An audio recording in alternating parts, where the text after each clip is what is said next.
વડોદરા શહેર પોલીસ દ્વારા રાષ્ટ્રીય માર્ગ સલામતી માસની શરૂઆત કરવામાં આવી, જે 15 જાન્યુઆરીથી 24 ફેબ્રુઆરી સુધી ચાલવાનું છે, જેમાં પોલીસ દ્વારા ટ્રાફિક નિયમને લઈને લોકોને જાગૃત કરવામાં આવશે. જેમાં પ્રથમ દિવસે બાઇક રેલીનું આયોજન કરાયું છે. પોલીસ કમિશનર અનુપમસિંહ ગેહલોત દ્વારા ફ્લેગ ઓફ કરવામાં આવ્યું. કાર્યક્રમમાં પોલીસના ઉચ્ચ હોદ્દેદારો પણ ઉપસ્થિત રહ્યા હતા.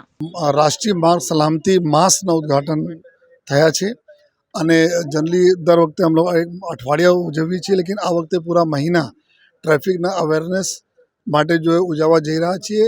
એના મેઇન પર્પસ એવું છે કે આપણા જો લોકો ટ્રાફિક અકસ્માતમાં જીવ ગુમાવતા હોય, સિરિયસ ઇન્જરી ભોગવતા હોય, આ લોકો નહીં થાય અને ઓછામાં ઓછા આપણા જો ટ્રાફિકના જો નિયમોના ઉલ્લંઘન થાય અને લોકો ટ્રાફિકના નિયમોના પાલન કરતા થાય, એક્સિડન્ટ એકદમ ઓછા થાય જોઈએ.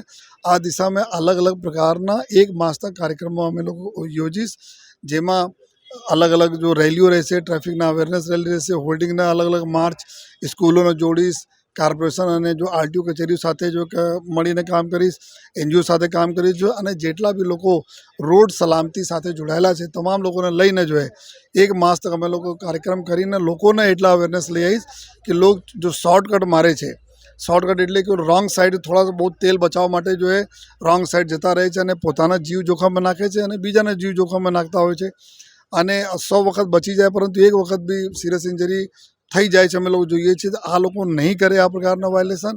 હેલ્મેટ લોકો પહેરીને, હેલ્મેટ આપને એવા નથી કે જો પોલીસના દંડ સાથે સંકળાયેલ, પરંતુ અમારા અને તમારા સલામતી માટે આ જોડાયેલા છે. સીટ બેલ્ટ પહેરે, ઓવર સ્પીડિંગ નહીં કરે જોઈએ, કોઈ કેફી દ્રવ્યોનું સેવન નહીં કરે અને લોકો એના સેવન કરીને બી ગાડી ચલાવે ત્યારે પણ અકસ્માતો થતા હોય છે.